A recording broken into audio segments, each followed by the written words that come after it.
Welcome back to my channel. मैं अनुष्का फिर से हाजिर हूँ एक नई वीडियो के साथ। जैसा कि हमने अपनी लास्ट वीडियो में डिस्कस किया था एरिस्टोटल्स थ्योरी ऑफ इमिटेशन के बारे में। आज के वीडियो में हम डिस्कस करेंगे हमारा नेक्स्ट टॉपिक, जो कि है ब्लॉक 2 का ही unit number 4, Aristotle's theory of tragedy part 1। इससे पहले वाली थ्योरी में हमने प्लाटो की थ्योरी को डिस्कस किया था, देन हमने एरिस्टोटल की थ्योरी को डिस्कस किया about art and imitation, and आज हम डिस्कस करेंगे Aristotle's theory of tragedy. So guys, इससे पहले अभी तक आपने चैनल को सब्सक्राइब नहीं किया तो प्लीज चैनल को सब्सक्राइब कीजिए और बेल आइकन को प्रेस कीजिए ताकि फ्यूचर नोटिफिकेशंस आप तक पहुंचते रहे। साथ ही साथ आप वीडियो के डिस्क्रिप्शन में जाके टेलीग्राम चैनल को भी ज्वाइन कर सकते हैं, जिसमें आपको वीडियो से रिलेटेड जो भी टॉपिक्स होंगे उनके नोट्स मिल जाएंगे पीडीएफ फॉर्म में। फटाफट शुरू करते हैं आज की वीडियो को। इसमें हमारा जो टॉपिक है वो ट्रेजेडी के बारे में है कि एरिस्टोटल ने क्या कॉन्सेप्ट दिया था अपने ट्रेजेडी के बारे में। एरिस्टोटल्स कॉन्सेप्ट ऑफ ट्रेजेडी, उन्होंने क्या बताया था बेसिकली ट्रेजेडी के बारे में।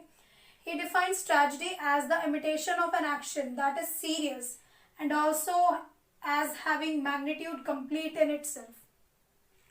ट्रेजेडी के बारे में बेसिकली उन्होंने ये बताया था, ये एक इमिटेशन है, यानी एक ऐसा एक्शन है जो कि सीरियस है, उसे इमिटेट किया जा रहा है, जिसमें मैग्नीट्यूड है और वो अपने आप में कंप्लीट है, क्योंकि वो सारे जितने भी एलिमेंट्स हैं, प्लॉट, कैरेक्टर, म्यूजिक, स्पेक्टिकल और जो भी जितने भी एलिमेंट्स हैं वो सबको अपने अंदर समेट लेता है, वो अपने आप में कंप्लीट हो जाता है।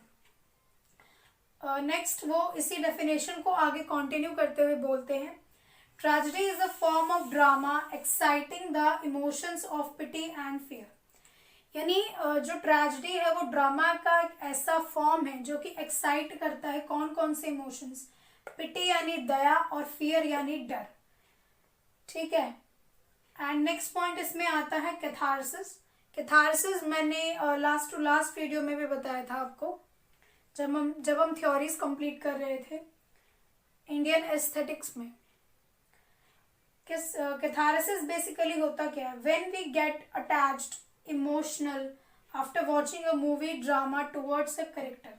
जब भी हम कोई मूवी देख रहे हैं, कोई सीरीज देख रहे हैं या कोई सीरियल देख रहे हैं, तो उस टाइम पे हम एक कैरेक्टर के साथ जो है इमोशनली अटैच हो जाते हैं, उसे फील करना शुरू कर देते हैं, तो उस स्टेट को कहा जाता है कैथारसिस। बेसिकली उन्होंने ये पॉइंट्स दिए थे ट्रेजेडी के बारे में, ये मैं यहाँ पे काफी शॉर्ट में डिस्कस कर रही हूँ। बाकी इसके जो डिटेल्ड नोट्स हैं वो आपको टेलीग्राम चैनल पे मिल जाएंगे और टेलीग्राम चैनल का लिंक आपको वीडियो के डिस्क्रिप्शन में ही मिल जाएगा। ये था इसका ब्रीफ इंट्रोडक्शन कि उन्होंने बेसिकली ट्रेजेडी के बारे में क्या बताया था। अब हम इसको डिस्कस करेंगे, इसके 6 एलिमेंट्स के बारे में डिस्कस करेंगे, 6 elements of tragedy one by one. अब बात करते हैं 6 मेन एलिमेंट्स ऑफ ट्रेजेडी के बारे में। इसमें से सबसे पहला है प्लॉट, जिसे माइथोस भी कहा जाता है। Most important part of the tragedy, tragedy का सबसे इंपॉर्टेंट पार्ट है ये प्लॉट। प्लॉट का मतलब क्या है, the arrangement of the incidents, यानी कि एक प्ले में जो इंसिडेंट्स है वो किस तरीके से अरेंज किए गए हैं। The way of arranging incidents is called plot. Next point इसमें आता है divided into acts and each act is further divided into several scenes. यानी कि पहले कुछ 4 या 5 एक्ट्स में डिवाइड किया जाता है और फिर उन्हीं एक्ट्स को अलग अलग सीन्स में डिवाइड किया जाता है। Plot must be a whole with a beginning, middle end end. यानी कि जो प्लॉट है वो एज अ होल होना चाहिए, यानी उसमें सबसे पहले बिगिनिंग होनी चाहिए, उसके बाद उसकी मिडिल स्टोरी होना चाहिए एंड देन क्लाइमेक्स यानी कि एंड होना चाहिए। In the end it should resolve the problem created in the beginning. और जैसे कि स्टोरी के जब तक हम एंड में आते हैं तब तक जो भी स्टोरी के स्टार्टिंग में जो भी प्रॉब्लम क्रिएट हुई होती है उसे एंड तक आते आते सॉल्व कर देना चाहिए। अब इसमें जो सेकंड पॉइंट आता है वो है कैरेक्टर्स, यानी कि एथॉस भी कहा जाता है इसे। Character are men and women who act, यानी कि एक प्ले में जो भी मेन और वुमेन जो एक्ट करते हैं उन्हें कहा जाता है कैरेक्टर, जो वो रोल प्ले करते हैं।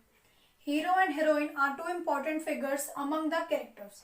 और जितने भी एक्टर्स होते हैं, जितने भी कैरेक्टर्स होते हैं एक पोइट्री में या फिर एक प्ले में, उसमें से सबसे ज्यादा इंपॉर्टेंट जो होते हैं हीरो और हीरोइन, जो लीड एक्टर्स होते हैं। थर्ड पॉइंट आता है aim of tragedy is not to depict human personalities but rather to represent human action.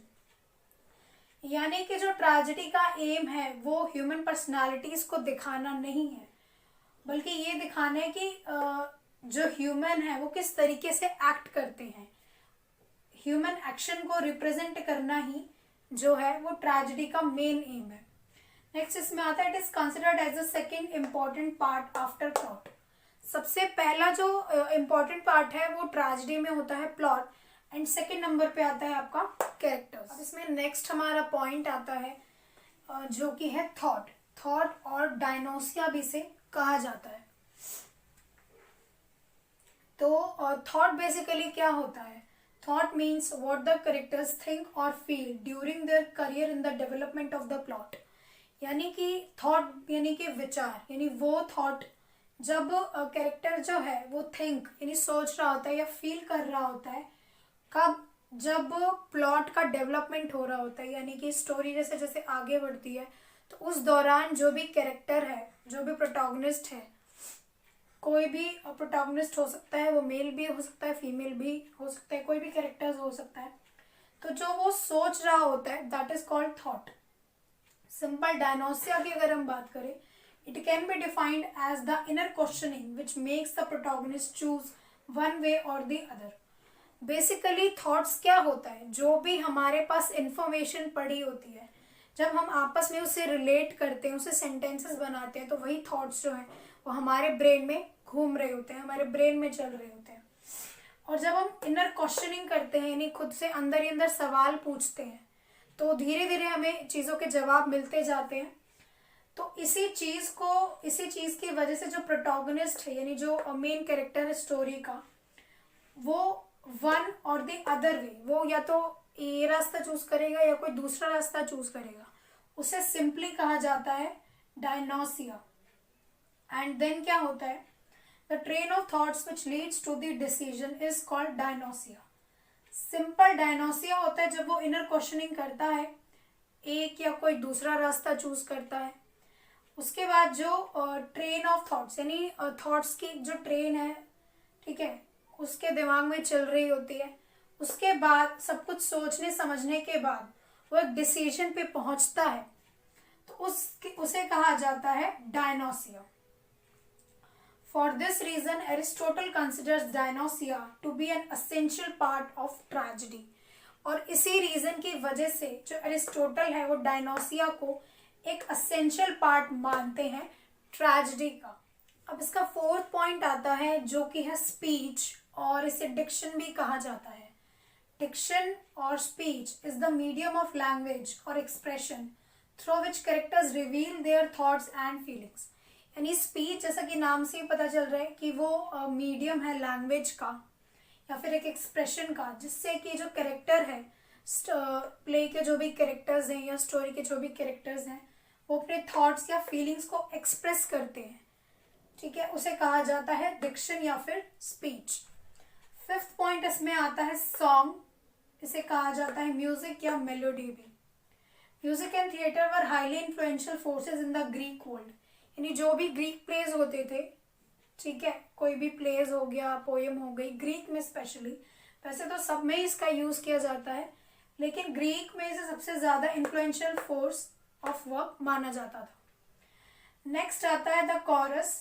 In a Greek play was made up of 12 to 24 male musicians who were chosen to sing in a play। यानी कि हमने काफ़ी सारे ऐसे place देखे हैं, जैसे कि मर्डर इन द कैथेड्रल था, या फिर उसके अलावा भी मुझे भी नाम याद नहीं आ रहे हैं, ऐसे काफ़ी सारे प्लेस हमने करे हैं जिसमें कॉरस होता है। अब कॉरस बेसिकली क्या होता है? कॉरस एक मेल म्यूजिशियंस का एक ग्रुप होता है, 12 to 24 उसमें म्यूजिशियंस होते हैं जो कि प्ले को आगे बढ़ाते हैं। यानी उसमें हमारा एक्ट होता है, एक सीन होता है, उसके बाद कॉरस का कुछ पार्ट प्ले करते हैं वो लोग, एंड देन वो इसी तरीके से धीरे धीरे आगे बढ़ता है। अब इस वीडियो का लास्ट टॉपिक आता है जो हमारे 6 एलिमेंट्स है, उसका लास्ट एलिमेंट है स्पेक्टिकल, यानी ऑप्सिस भी से कहा जाता है। The spectacled is a theatrical effect presented on the stage. यानी कि कोई भी प्ले, अगर कोई भी ड्रामा चल रहा है तो जो थिएट्रिकल इफेक्ट होगा जो कि स्टेज पे प्रेजेंट किया जाता है उसे कहा जाता है spectacle. The decoration of the stage is the major part of the spectacle. यानी स्टेज पे जो भी डेकोरेशन की जाती है, जिस तरीके से उसे प्रेजेंट किया जाता है, उसे ही कहा जाता है स्पेक्टिकल। और डेकोरेशन जो है इसका एक मेजर पार्ट है। It also include scenes of physical torture, loud lamentations, dances and colorful garments of the main character।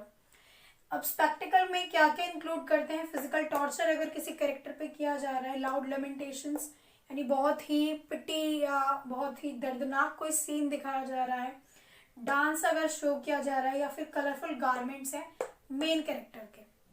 Last point आता है, it is an important concept as far as the visual appearance of the play is concern. जहां तक बात की जाए visual appearance of the play, यानी कि stage पे विजुअल कैसा क्रिएट हो रहा है, उस प्ले का डेकोरेशन कैसा है, किस तरीके के विजुअल इफेक्ट्स आ रहे हैं, तो उस हिसाब से देखा जाए तो ये जो स्पेक्टिकल है ये एक इम्पॉर्टेंट पार्ट है। सो गाइस, इसी के साथ ये वीडियो यहाँ पर कंप्लीट होती है और इसके जो कंप्लीट नोट्स हैं आपको टेलीग्राम चैनल पे मिल जाएंगे और टेलीग्राम चैनल का लिंक आपको वीडियो के डिस्क्रिप्शन में ही मिल जाएगा। आप जाइए और अपने नोट्स वहाँ से आप बना सकते हैं, आपको PDF फॉर्म में मिलेंगे। सो ये टॉपिक यहाँ पर कंप्लीट होता है, तो मिलते हैं नेक्स्ट वीडियो में एक नए टॉपिक के साथ। तब तक के लिए keep smiling, keep learning, keep growing, never stop learning because life never stop teaching. Thanks for watching.